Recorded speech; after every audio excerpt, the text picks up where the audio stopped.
You're here, I'm pleased, I really feel your company.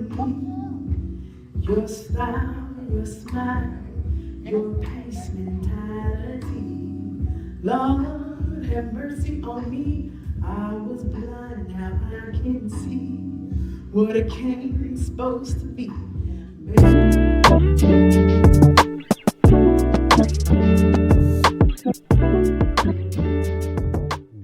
Excuse me, miss.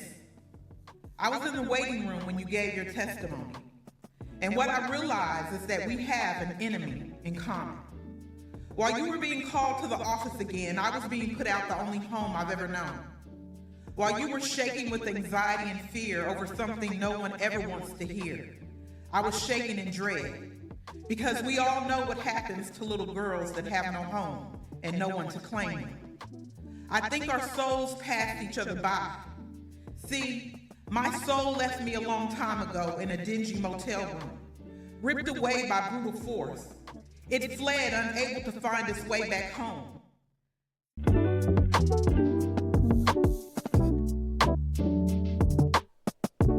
Historical people, who would you want in your seat and why? Wow. I guess because I'm different. You know, I'm not really starstruck.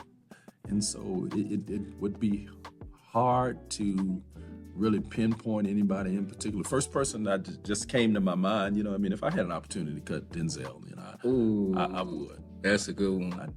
I'd do that. That would be a dope conversation. Exactly.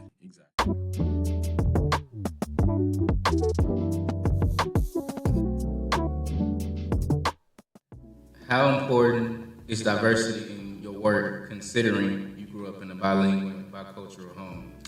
Yeah, I mean, I think it's very important. I think at this point, just in society, there's just so much diversity. You know, whether it be in language, whether it be in your upbringing, whether it be, you know, in whatever that is. And so I think growing up in, you know, a bilingual household as well as really a bicultural, despite the fact that, you know, my parents are you know, both of Hispanic descent, but growing up in two different cultures of, you know, very traditional values in the home and very different, and sometimes similar values, right, outside of the home, but in different ways, right? Yeah. And so,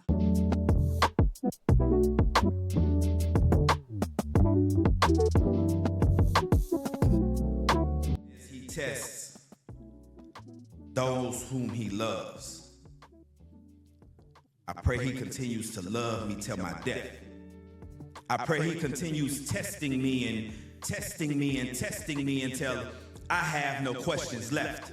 Until I can ingest knowledge and choke on lies and spit out truth with every breath. But you see, until love for what he loves and hate for what he hates is the only thing that's left within my chest. I know that I will constantly fight to love what's right because I was created with a heart that sits slightly to the left. But I'm okay with that. Because I always knew and always know that he knows exactly what is best. You see, he knew that it would only be a matter of time before I would open my eyes and finally realize that I needed to look deep down inside and pull out the divide so that my heart and my mind would collide and learn to work together.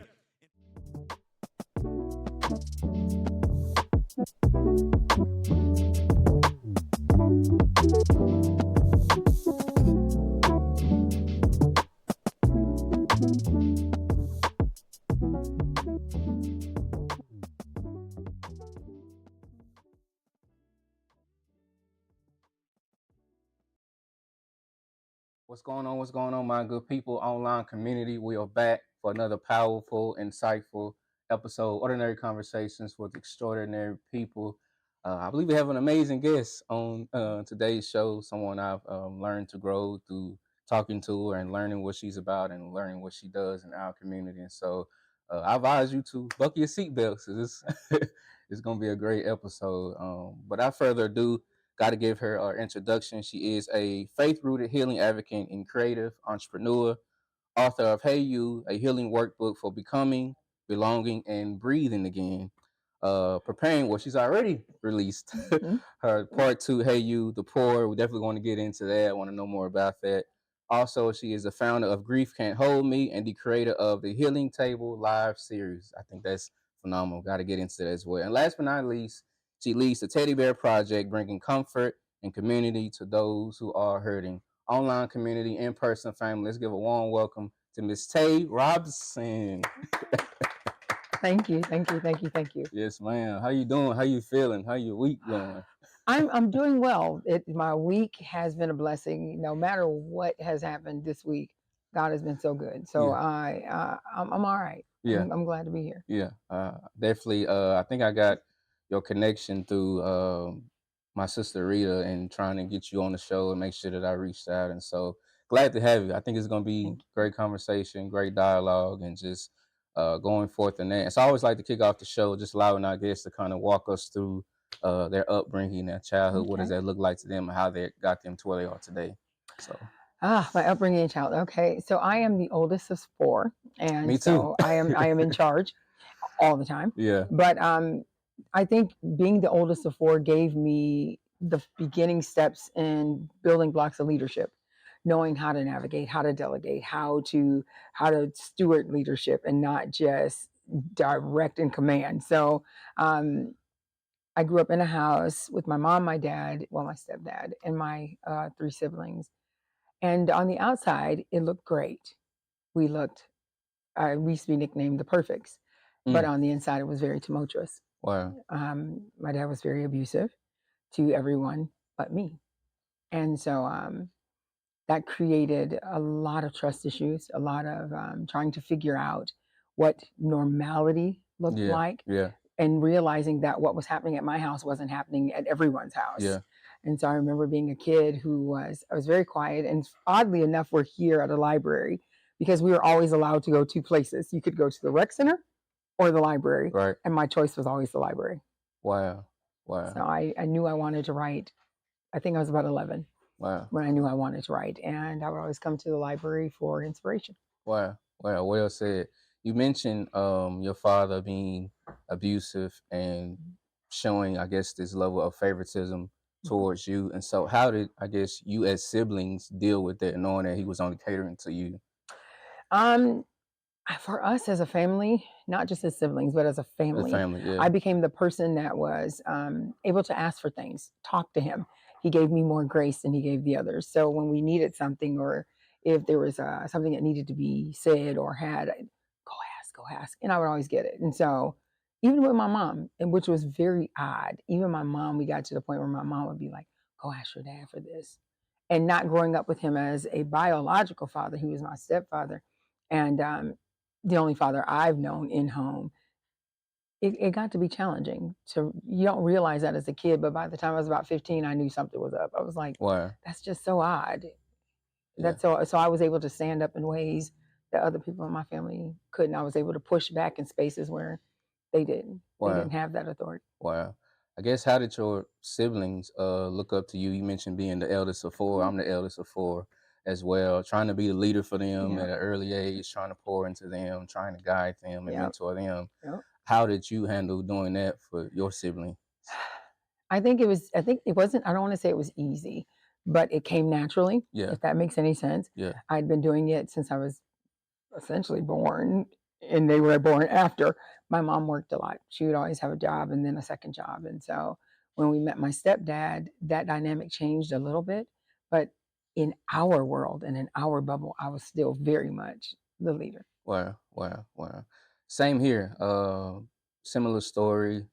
Growing up I grew up in a single parent home. My mother, like you mentioned earlier, working multiple jobs, trying to make ends meet, trying to make $1 out of 15. Trying to make it happen. And so me as well, trying to be, the role model, for my sister Jazz, who's 2 years younger than me, and also having the different dynamic of my father not really being there. He was present, but he wasn't present, if that makes sense. And so it took years for us to rekindle and rebuild their relationship. Now we're cool, we're tight, we're better now. And so I'm just allowing myself to appreciate him more. Is any parent perfect? No. No one is. No. That's what we learn, to give each other grace and mercy. And so I definitely can relate to doing that at a young age. A lot of responsibility. Yeah, a lot of responsibility. Where did you guys grow up? What area? Well, I'm from Minnesota, so we grew up in Minnesota, in a little bit what you would call where you enter the suburbs. So we lived in a higher upper suburb of Summit and Lexington, and then my stepfather passed away when I was 16. Yeah. And we got thrust right in the middle of the hood. Wow. We went from what was structure to what was exceeding chaos. Wow. Wow. Wow. It takes me back to the story of the disciples on the boat. And we see the different dynamic of Yes. Jesus resting while being in the midst of a storm, being in the midst of a chaotic situation, while you see the disciples hitting the panic button like, hey, you I'm not care panicking. about what we're going through? We're panicking. Yeah. And so I believe their principle teaches us how to thrive in the midst of chaotic situations. And so I definitely can agree with that. Definitely can agree with that. Let's get into what you do, your work, all those different things. This question here, I think, is something that is a misconception when it comes to the work that you do. Yeah. And so, what are some misconceptions people have about how long grief should last? I think some of the misconceptions that people have about grief is that the moment that the person stops mourning, which is the external factors of grief, the things you can see, the sadness, the tears, the isolation, people think that grieving is over.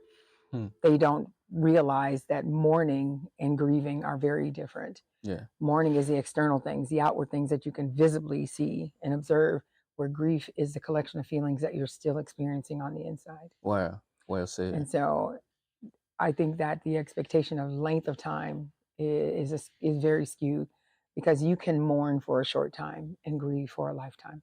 Wow. Wow. Wow.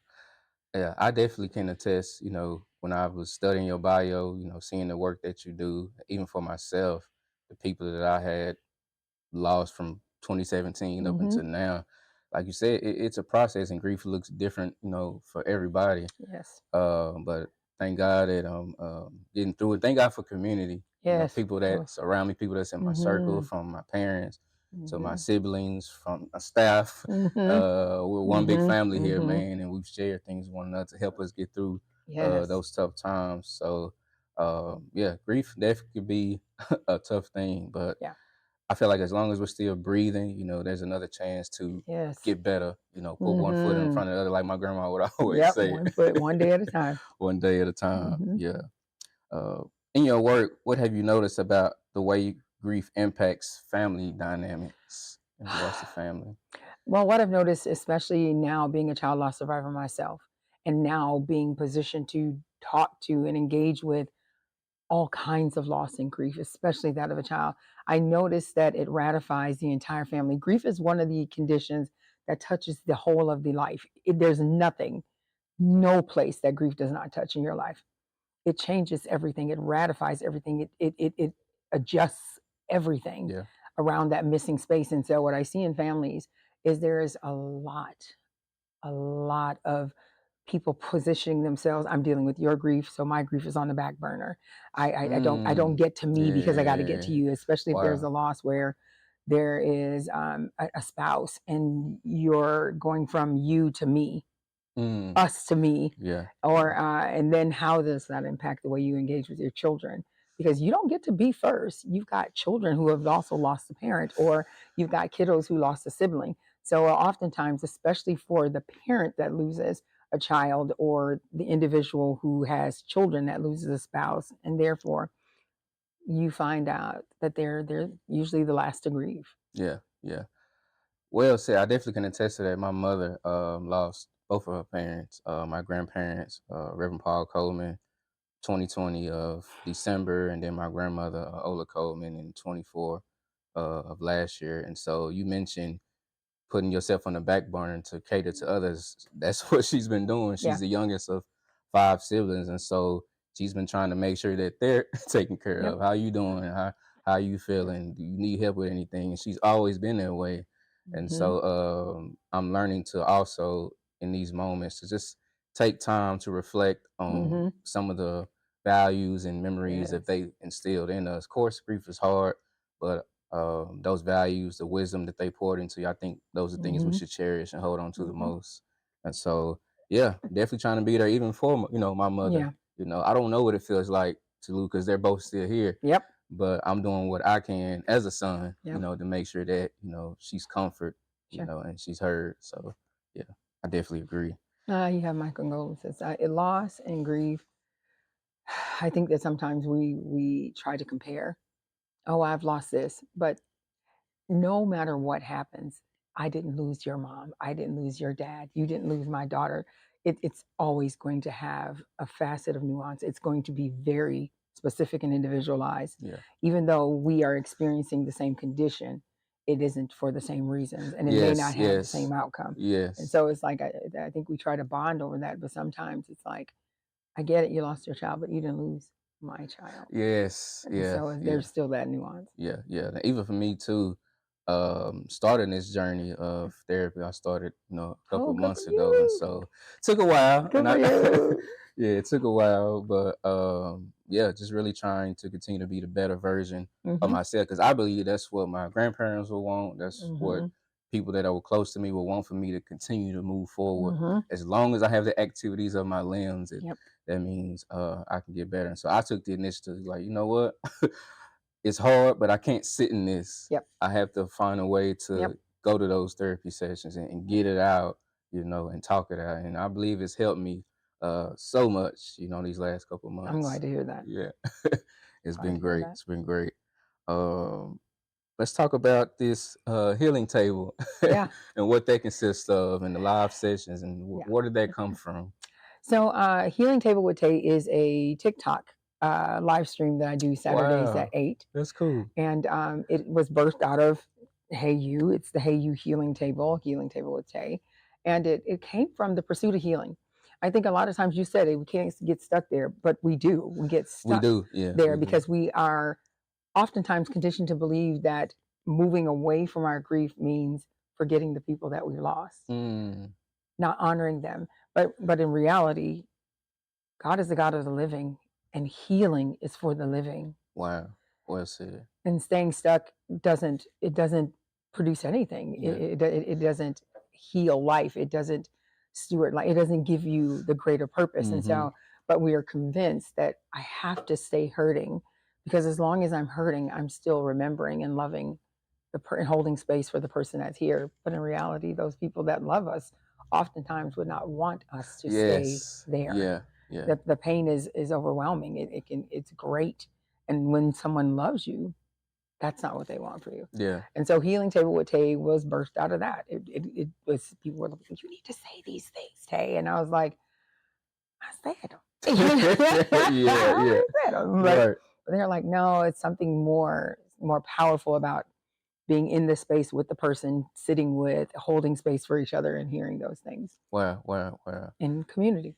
Yes, community. I believe that's the one thing we need in these times, especially around the holidays, where we see a lot of people losing loved ones. Or I saw this phrase that said grief anniversaries, or those years, whether it be 10, 20, 30, people are still remembering those things. So what you're doing, I think, is necessary for our community. How has that experience been with Healing Table? What has been some of the responses from people?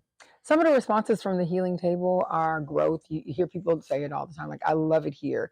I always come here and I feel the anointing. I feel the Holy Spirit. I feel the healing. I feel the community. I feel the love. And that's my goal, is to pour out the love. Because one of the things is, when you are in grief, is immediately you feel like you're by yourself. I'm going through this alone. There is nobody else that can relate to this. No one understands how this feels. But when you come into community and actually embrace the bereaved community, you learn that it's not just you. Yes. You are not by yourself. Yeah. I totally agree. And that's been the greatest impact of the Healing Table. Yeah. Wow. I love that. You said, well, how often do you do? You said on Saturdays? Saturdays, 8 p.m. 8 p.m. I'm definitely gonna, y'all heard it. I definitely do too. And I'll be on TikTok a lot. And so definitely want to tune in and be a part of it, man. That's cool. Because, like you mentioned earlier, man, it's community. We need each other. We cannot walk this walk by ourselves. It's not designed for us to walk this walk by ourselves. So we need people, man, that'll help us carry that weight. Yep. So yeah, I totally agree And the with word that. tells us to bear one another's burdens. Yes, I was just getting ready to So to say that. that's what it looks like. Yeah. I love that because that's the lens I see life out of as a believer. And the word says clearly that when we are to cry when someone cries, triumph when someone's triumphing, cheer when Yes, someone's cheering, yes, you know, yes. and to hurt when the other is hurting. And so Yeah. it's a difficult thing because we exist in a space now in this dispensation where you don't see that. Yeah. The real kind of agape love you don't see as often. Mm, It's here, it's just not as present and wow. prevalent and observable. You have to truly find your root in the Word of God in order to perform that kind of love. Yes, yes. And in the bereaved community, that's the kind of love you have to have. Wow. I totally agree. I totally agree 100%. It also takes me back to another story of the 10 lepers. Mm, How you had Jesus gave them assignment, go show yourself to the priest.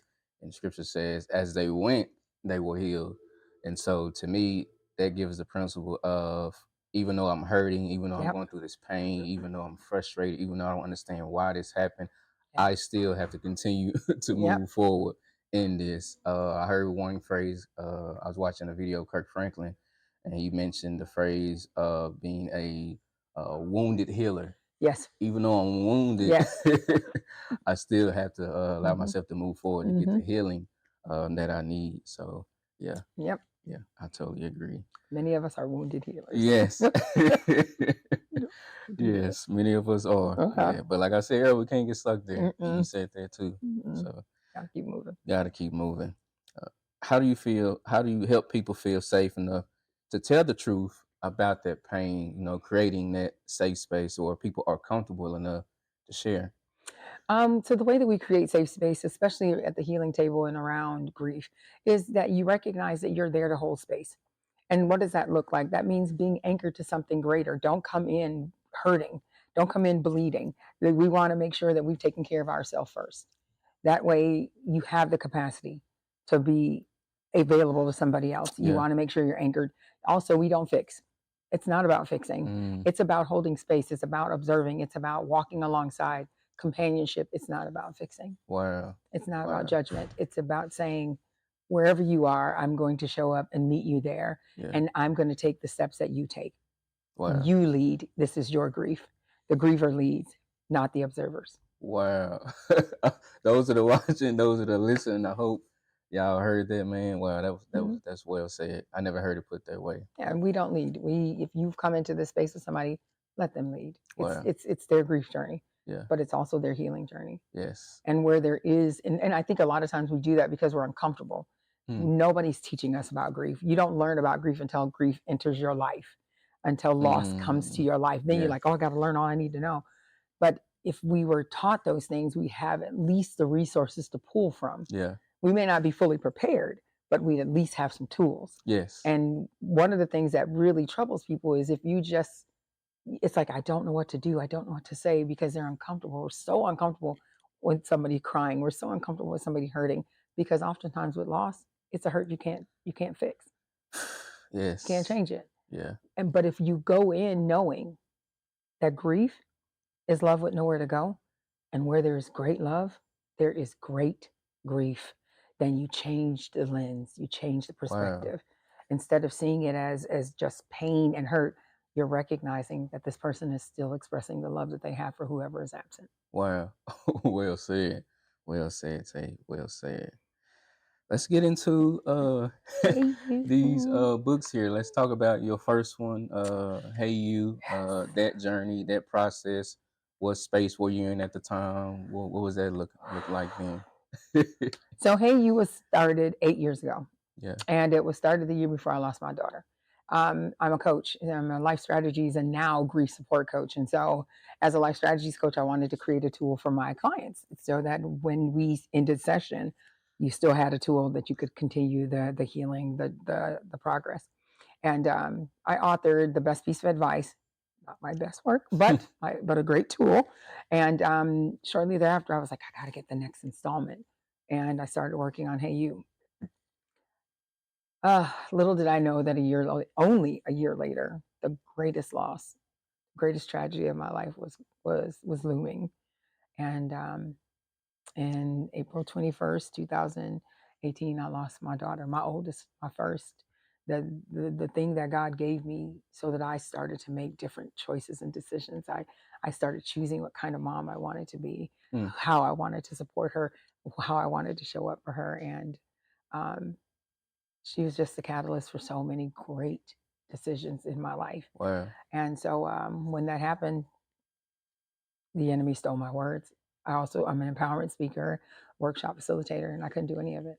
Wow. I couldn't find my words. I couldn't figure out the best way to express myself, and I just sat silent. I was quiet, and Wow. I don't know if anybody can relate to this, but after you've experienced significant loss, after a time in your grief, you start saying, "I got to do something. I have to make this make sense. I need to find meaning." And so I would pick it up, and for 6 years, I picked it up. For 6 years, I would do stuff to it. I had it edited. I hired an editor who jacked it up. And I was like, no, this is not the way it's supposed to go. And so then I was trying to do things on my own. And every time I tried, it just was not time. I know that now. It wasn't time. And then finally I said, this, May, I just said, do it, finish it, get it done. You got all these things, got outlines on all this stuff, just do it. Yeah. And I took a term off of school. I'm in my master's program, marriage and family therapy. So Wow. I took a term off and I said, this is it. It's either now or never. Yeah. And I literally did not sleep for 4 months. Wow. I was sleeping 2 and 3 hours a night, and most of it spent crying because it was a lot of pour happening. I was pouring a lot into this and realizing that this was my healing. This is where healing was starting for me. For you. Yeah. And I cried a lot. And I asked God, are you sure a lot? I'm not the person. I don't think I'm the right person. And I looked up, and July 4th, He was released. Wow. Wow. Well said. Well said. There's this phrase that the Lord gave me a while back. He told me, don't allow the hands of pain to shape you more than the hands of the potter. Ooh, hallelujah. Yeah, he gave me that. That's powerful. Because I can relate to that too. So many people that I've lost and still grieving some of those people, from grandparents, from my close high school friend who was, we were dancing, but we went to the same high school together. That was unexpected. Another high school friend here recently that I went to high school with. And so it's definitely been heavy. Like you mentioned, a lot of crying, a lot of tears, a lot of trying to understand, why. But I have a lot of counselors and grief therapists on this show, throughout this show. And they've always said that every counselor needs a counselor. Yes. And so for you, going through this process, going through this healing journey, who was in your corner to help Miss Robson get through that? So over the years, I've put everybody through therapy but myself. And so for my 50th birthday, the year of my 50th birthday, I decided I was going to go to therapy myself. I'm going to stay consistent 1 year, no matter what happens, no matter what comes up, no matter how hard it is, I'm going to stay. And so I actually had an amazing therapist. Yeah. Her name is Sean Okuru. And Sean just opened the doors to such revelation, understanding, even to a point where I realized that I was using my remaining 2 children's grief and my mom's grief, because my daughter's her first grandchild. Yeah. And then I acquired my grandboys, so I'm now raising them. It sounds noble, but I was really using it as avoidance. Wow. I was taking care of them so that I didn't have to address my own grief. Yes. Wow. It takes me back to the analogy that when we were growing up as kids, and in order for us to go outside and play or do these different activities, our parents would tell us, before you go outside, make sure you clean your room. Yeah. So what we would do was, try to hurry up and sweep stuff under the rug, throw it under the bed, and try to hurry up and get outside and play with our friends. But when you think about that principle, when it comes to life, that's how a lot of us are going through life. We're not really dealing with those issues, dealing with the pain. We suppress a lot of things, and specifically, for men, because I wasn't taught to express. I wasn't taught to share emotion. Yes, I definitely want. And so I'm getting better with that now. With being vulnerable and being open with my community. But you have to get those have to get those things out, man. Is it painful? Does it hurt? Of course, Yeah. but we have to be able to talk those things out and get the help that we need. So I'm grateful that you were able to see that rather than staying there and Hmm. being stuck. So yeah, I'm grateful for Yeah. how has that process been now?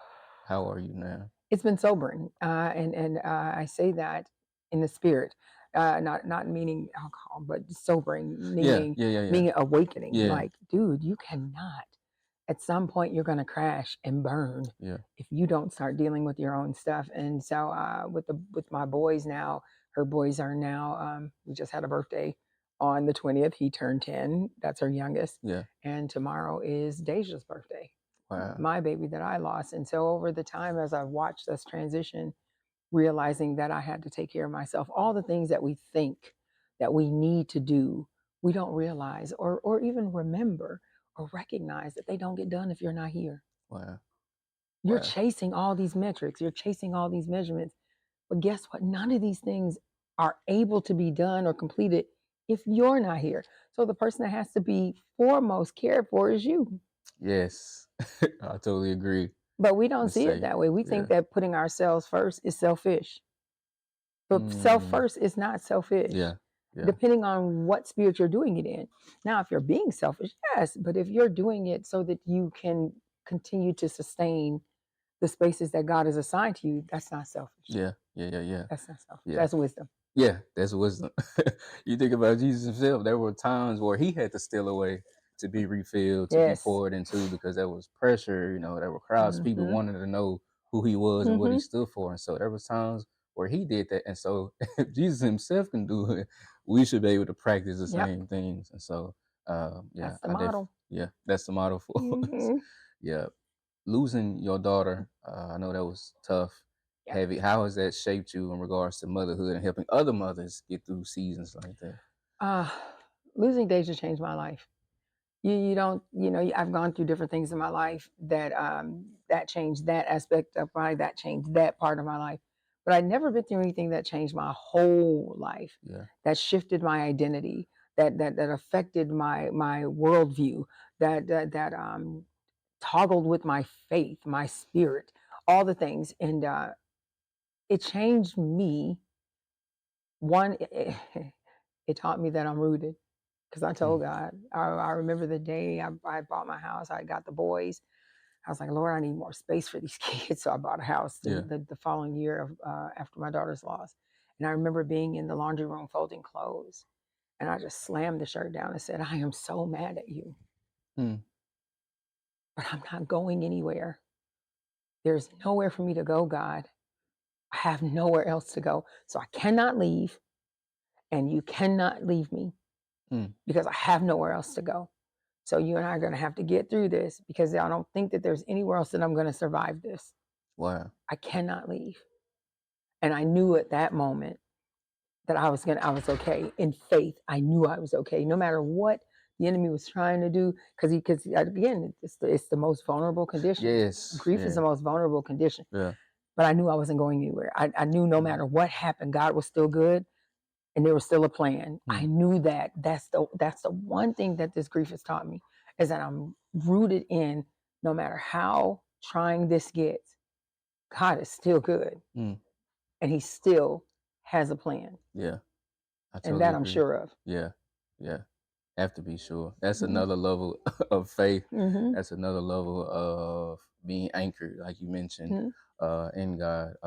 Well said. Without faith, it's impossible to please Him. Mm-hmm. Those who come to Him must believe that it is, and that He is a Mm-hmm. rewarder Mm-hmm. of those who diligently Diligently seek seeking. Him. Yes, And right. so, yeah, Right. I definitely agree with that. Going back to Hey You, did writing Hey You feel healing for you personally, or did it bring up more things that you had to work through? Both.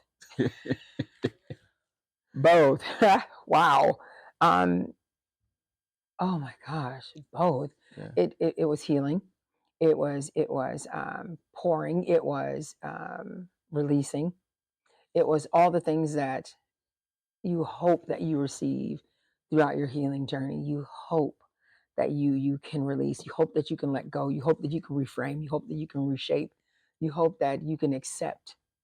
And in the bereaved community, the hardest part of the 5 stages of grief is acceptance, because what you are unwilling to hear is that acceptance in the bereaved community means saying that what happened was okay, and it's not. So in the Hey You healing community, we have redefined acceptance. Wow. And so when I was doing Hey You, I realized that this is truly the steps of acceptance. One, recognizing what happened. This really happened. Two, realizing it cannot be changed. There's nothing I can do to change it. And three, making the choice every day to move forward in spite of, to live despite what's happened. Yeah. That is the 3 formula for Hey You's healing and acceptance. That's how we define acceptance in GCHM. GCHM stands for grief can't hold me, and grief can't hold me, and grief can't hold you. Wow. But you have to lean to the 3 parts of acceptance. This has happened. Realize that it has. This is real. It's real. Yeah. Recognize it cannot be changed. Wow. And wake up every day and choose to move forward despite it. Wow. Well said. And I think that's the wrestle and the challenge that a lot of us have, you know, the avoidance piece. Yep. You know, I don't want to accept it. I don't want to believe it. I'm still in denial. And so, no, you're definitely right. Yeah, well said. What are some, I guess, key takeaways that people can get from this workbook? Oh, boy. There's a lot of takeaways from Hey You. That you're not by yourself. You are not alone. You're not the only person that this has ever happened to, and you won't be. But what has happened to you can have greater implications. It can make you strong enough to walk alongside somebody else at some point. That healing is not linear. Like grief is not linear, neither is healing. Healing can zigzag, plateau, stop, delay, but as long as you're choosing it, it's going to happen. Yeah. If you're consistent, it will happen. I agree. One of the greatest things I think you can take away from Hey You is God is still good. Yes. God is still good. Yeah. Even though the conditions of life say something else, God is still good. Yeah. And if you trust that, then the rest of it will fall in alignment. It'll come together. But you have to believe it. Like you said, you can't come to him unless you first believe that he is. That's How can you ask me for something when you don't even believe that I'm capable? You don't believe that I'm real. You don't trust that I am who I say I am. And with that, you know, part of my mission with this was to get scripture in the hands of folks who said that they didn't understand it. Okay, so let's make it applicable. Let's make it applicable. So we created a format that also allows for scriptural exploration. Not too deep of a dive, but you read these passages and you're like, wait a minute, is that what that scripture means? Is that how that applies to my life? Yeah. Wow, and the journaling prompts say deeper things than just, what do you think this means for you? Oh, where's the root of this? Yeah. Where's the root of this? Yeah. Where did this come from? Yeah. Is this really your thought? Or is this a false burden put on you that you've been walking out in your life? Wow. And it asks a very deep question. And the deepest question is, who are you when no one's looking? Wow. My mom used to ask us that when we were kids. You need to be mindful of who you are when no one's looking. Who are you when no one's looking? Hey, you asks, who are you when no one's looking? Wow. That's so good. Because that's the truth of who you are. Yeah. Not the performance. Not the individuals that we perform, not the places that we come and we act, but who are you truly to yourself? Wow. Who are you? And a lot of us can't answer that because we're more comfortable with the versions of us that we perform than the versions of us that we are. Wow. Well said, Ms. Tay. You mentioned the root. That's something that my wife would always say as well when we would have certain conversations on certain topics. She literally a couple of weeks ago just lost her father. Went through a surgery last year that changed drastically in and out the hospital. Just different things, complications that was happening. And so flew up after she's from California. Went out there, went through that whole process. And so I've been having to be the husband, you know, that I need to be for her. And sometimes I don't always have the words. And to me, I feel like that's okay. You know, just to sit in her presence, just allow her to vent and cry and whatever those emotions and feelings are, giving her the space to do that. And to me, it comes from You think about Job chapter 2, when Job's friends got word that he was going through this sickness and this disease, they sat with him. They didn't have the words. They just, I think it's a beautiful thing when it comes to the power of presence. Oh, you just took the words out of my mouth. The power of presence, man. You won't Yeah. always have the words to say when somebody is going through a hard and tough time. And so being in that presence, man, to me is enough. The fact that you showed up shows that you care about me. Because it is. Yeah. That's a powerful position, to be the one who is present. And we talk about the power of presence at the healing table too. So Wow. that's sometimes all it takes is, again, let the griever lead. Yes, what I'm learning. Let the person who is grieving lead. Yeah. If they're silent, be silent. If they share. If they cry. But there's so much power in our presence, and just the ability to hold space, and just the ability to sit in your discomfort and show up for somebody else. Yes. And say, even though I don't know what to do and I'm exceedingly uncomfortable, you matter. And therefore, this matters. Yes. And I'm going to be here no matter how uncomfortable I am. Yes. That's powerful. Well said. Yeah. Something that he's definitely been walking me through, even here in the last couple of days when she flew back in from Cali, before I even went into the room to do my normal duties. I feel like the Lord was like, sit down with her. I sat down next to it, and she just started to vent and to share and to reminisce on who her father was in her life and the memories and taking her in and out of basketball games because she played basketball. There's all these different things that were coming out, and I just sat there just listening, just having a listening ear, giving that that space to her. So yeah, I definitely agree with what you're saying. So yes, let's get into this piece right here. Share with our audience, our online community, what this piece means. So Unfiltered, the Kid Who Asked Why, is by R. Cooper. I am the co-author of Unfiltered, and R. Cooper is my oldest grandson. He is 12 years old, is my daughter's oldest child, and he wrote a book about his experience. Wow. It's about identity. It's about loss. It's about family. It's about grief, but it's about healing. Wow. And it's my favorite book right now. Wow. His book is my favorite book right now. Wow. Why would you say, I guess, what does it mean to you personally, considering you said it's your favorite? For me, Hey You is my healing, the observation of my healing. But Unfiltered is the observation of their healing. It's because I'm the co-author. It has kind of mimics of mine. It has journal prompts. It has activities. It has fun things like write a letter to your future self. Wow. Create a playlist, a healing playlist. It has all these different spaces that hold up for kids that says your voice matters, who you are counts, and your healing is important. Wow. And so just watching him go, he's got some power. We're gonna have to read at least some of these, like a snippet of some of them, because it's just such powerful. He has so many, he says so many things, and I'm just like, dude. For the longest, as we were kind of writing and going through some things, he would come home and call us chat. I didn't know he was the chat. He would be like, "Ayo, chat," and I was like, "Who is he talking to?" And my son, who is a gamer, was like, "Mom, y'all chat." I was like, we're chat? I didn't know we were chat. Okay.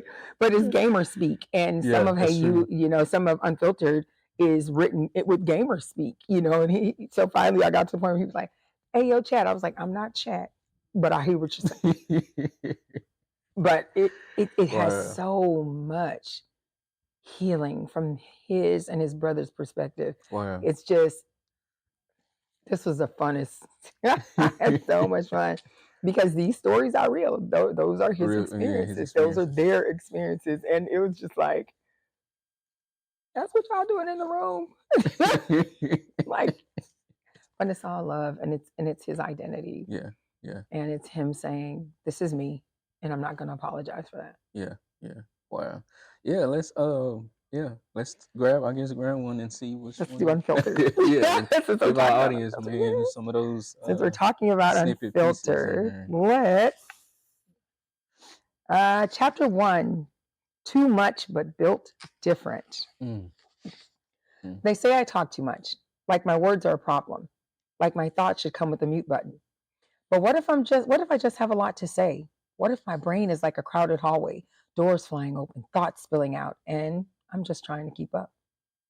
I'm the oldest of 3 boys. That means I'm the one who's supposed to know better, act better, be better. It also means I'm the one who has to lock his door at night so his brothers don't sneak in and play Xbox until 3 a.m. Yeah, I know. I'm the mean one for that, but I call it boundaries. Sometimes I feel like I'm too loud for the world. Too many questions, too many thoughts, too many feelings. But I don't think I'm too much. I think I'm just built different. And the right people, they get me. I don't talk about my mom a lot. She passed away 4 days before my 5th birthday. I don't remember everything, but I do remember enough. The smell of her cocoa butter lotion, the way her laugh filled the room like music, the way she called me little professor when I asked too many questions. I still ask questions, maybe because some answers never came, maybe because silence feels heavier than words, and maybe that's why I write, because sometimes writing feels like talking to someone who actually listens. So yeah, I'm extra curious, extra loud, extra me. And this book, it's my way of saying, I'm not sorry for that. Wow. That was amazing. Yeah. Where can our online community, those watching this, how can we purchase these books? Well, all of them, we've got great things. So all of them are available right now on Amazon. And as of yesterday, Hey You became an audiobook. Wow. And that's Unfiltered awesome. is also an audiobook. Wow. And so you can get them through me also on my website at Hey You. I think it's a Canva website. I don't remember what I did, but it's Hey You. Just look up Hey You and you'll find it. Also, you can find it on TikTok on my TT shop, my TikTok shop. But mostly on Amazon. We're doing big things on Amazon. Yeah, I love it. I love and it. the reviews are amazing. Yeah. The reviews have been humbling. Yeah. Well said. I appreciate him express. I think it's important in regards to our younger generation to allow them to freely express themselves and not bottling in those emotions and things that I mentioned earlier, because it's unhealthy and it doesn't help us grow and be the better version of ourselves. So I appreciate your grandson. Yeah, just being his authentic self. Yeah, and he's being his authentic self. Yeah. We're gonna do one from Hey Yes, go ahead. You. Yes, go ahead. One of my favorite parts from Hey You. No, not Who Am I? No One's Looking. I think it's 62. Let's go. This one, this took a lot.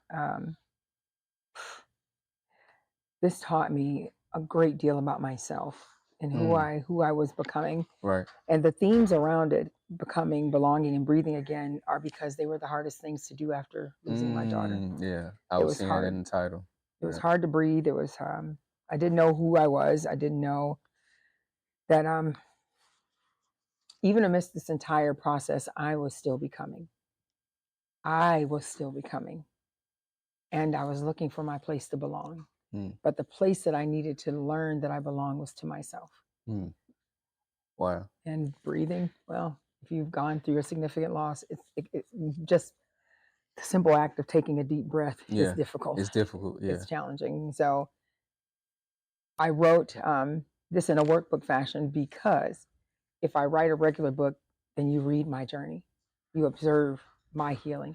But if I write a workbook, then you work your own healing in the process. I love it. And so it became about healing together, because healing is winning, and together we heal. Yes, together. Yes, I totally agree. This is one of my favorites. Hey You number 16. Hey You number 16. You're waiting for a sign. You already got the shift. Hey You. You already know. You've asked for confirmation. You've fasted, journaled, listened to 6 sermons, and opened the Bible to a random page, hoping it would scream go. But deep down, you already heard the whisper. You're not stuck. You're stalling. Not because you're disobedient, but because you're scared the next step might cost you something the last season gave you. Comfort, closeness, control. You've been praying for clarity, but clarity isn't your problem. Courage is. And here's your sign again. God already spoke. Now he's waiting for your feet. You don't need another burning bush. You need boldness to walk out what's already settled in your spirit. Delayed obedience feels like devotion on the outside, but it's disguised fear on the inside. So let today be the day you admit it. You got the sign. You just didn't want it to say this. But it does. And it's still good because God goes with you. Scripture Spotlight. Be strong and courageous. Do not be afraid, for the Lord your God goes with you. Deuteronomy 31:6. Reflection prompts. What did God already tell me that I keep pretending I didn't hear? What am I afraid of if I obey what I already know? What needs to move even if I'm not sure where it'll land? Affirmation. I don't need more signs. I need more trust. My spirit already heard the instruction. Now my feet are catching up. I move like God meant it when he said go. Wow. Well said. Well said. That's definitely one I'm going to have to purchase. Most of us already heard the whisper. We know what we're supposed to be doing. We're just delaying it because we're holding on to something we're not ready to release. We don't like the idea of not being in control. We don't like the idea of not knowing. We need to know. I need to know God. I'm going to need to know her. So I'm always like, God, I need to know. And he's like, you don't need to know. You need to trust. I think that's the hardest thing it is. for a lot of us. Going back to, the story of Abraham, the Lord told him to go to a place where I'll show you. And sometimes it's not meant for God to give us all the details, because if he does, we wouldn't do it. We wouldn't do it. If he showed us everything that's wrapped up. I'm sure I wouldn't do it. In this journey, he's like, I don't know how to do that. Don't sound fun, guy. Yeah. So you're right. We have to lean on trust, man. Even when we don't see it. For you, in that title, breathing, when did you get to that moment to where you felt like you were breathing again? Like, okay, I'm better. Yeah, I'm hurting. Yes, it's hard, but I feel like I can breathe again. I'm doing it now. Things like this. This reminds me that I can still breathe. This reminds me I can still go. This reminds me that even a broken vessel can sometimes be useful. Even a rope clock is right twice a day. Wow. So even in the midst of our own brokenness, God can still use us. Yeah. You are not so broken that God cannot use you. Yeah. You are not so behind that God can't bring you to your desired arrival, your desired destination. You can still breathe. Yeah. You can still be used. Yeah. And your story is still impactful, because we don't create our own testimony. God gives them to us. Yeah. And a testimony is a 3-part venture. We testify to the goodness of God and who God is. We show people what God did for us.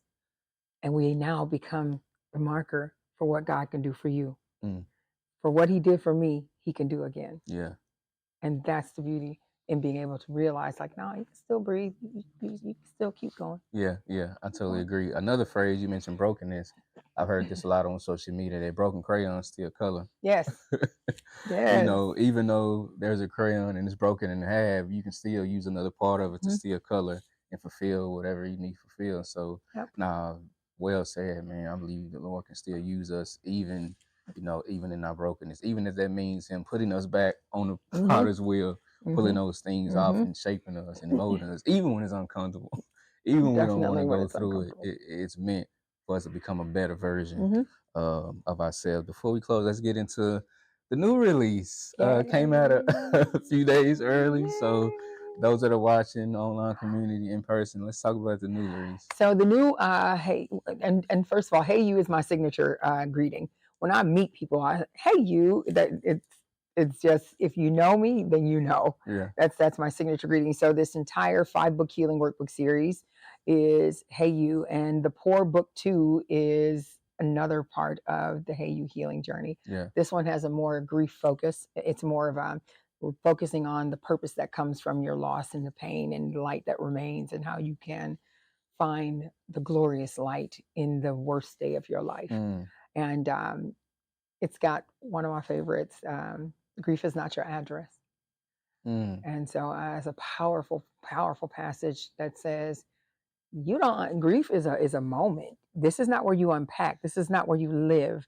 This is where you express. This is where you begin to heal. Yeah. This is where the pour is happening, but this is not where you're to be anchored. Grief Wow. is not your address. Well You are said. forwarding. Your mail does not keep coming here. Wow. Well said. I love that. And so all of them have just amazingly, I remember 19 months ago, I went to sleep and I told God I wanted a way to honor my daughter, because I do something every year to honor her with her kids and just with my family. And I said, Lord, we've done fundraisers for domestic violence and all different things, but I want something with a deeper implication, something with a greater ripple. I want to impact this bereaved community in a way so that people don't walk through this alone, so they know they're not by themselves, so that they realize that people that they've never even met is thinking about them and their loss, is holding space for them. But moreover, God, I want to impact people's faith. I want people to know that you don't have to leave God to walk through your grief. He is there with you. You are not doing this alone. Don't allow the enemy to convince you to lose faith. There's people in the world that are truly trying to be the hands and feet of Christ. And in the process of that, I went to bed and I woke up and I was already working with GCHM. We do virtual online support groups for individuals who have experienced significant loss, especially that of a child. We are looking for a facilitator for our men's group, because men have a different type of healing. We need to really appreciate that their healing does not mimic the feminine aspects of healing oftentimes. And so we're looking for someone for that. But when I woke up, I had the teddy bear project. I knew everything. I went to bed with nothing. I knew what kind of bears to buy, what kind of materials to produce, what the bears should look like, how to package them, everything. And I knew that was the Father, because I was like, I had no idea. And they have evolved. I sent out a text for my birthday and I just said, I don't want anything except for this. I want to do this thing to remember Deja. It was actually before my birthday, because her loss was coming up April 21st. And I said, for the month of April, I want to send out 100 bears to 100 families. I love it. And I woke up and there it was. And I sent out the text, and 4 days later, Amazon boxes full of teddy bears started showing up at my house. My friends just started sending them over, and people started pouring into it and donating the bears. And then after we had the bears, people started donating the packaging. And I had created an Amazon wish list. And so people go on and they donate. And then one of my friends was like, well, you got all that. I want to do something different. I was like, okay, what do you want to do? She's like, money. I was like, okay, because it costs about $10.45 to send them out. And I do that from my own pocket. And we don't charge for bears. We don't charge a family for anything. You tell me somebody, we send a bear. That one will be going home with you for your wife. So, and it's more than just a bear. It comes with the mourner's bill of rights. So we don't realize that we actually have rights as a mourner. And there are 10 rights that you have. You have the right to say, I don't have the capacity. You have the right to grieve however you see fit. You have the right to experience your feelings. And so it comes with so many other things. The brochure, My Daughter's Story, is in there. It tells my daughter's story. There is a today's prayer. So we have scripture in there for you. There is a card that says for you, but it's 11 tips for taking care of yourself while you're grieving. And on the other side, it tells you the 5 stages of grief. It outlines them. A lot of people don't know what they are, or how they look, or how they may show up. So we have that. And then we have little special things in it where like people will donate little things.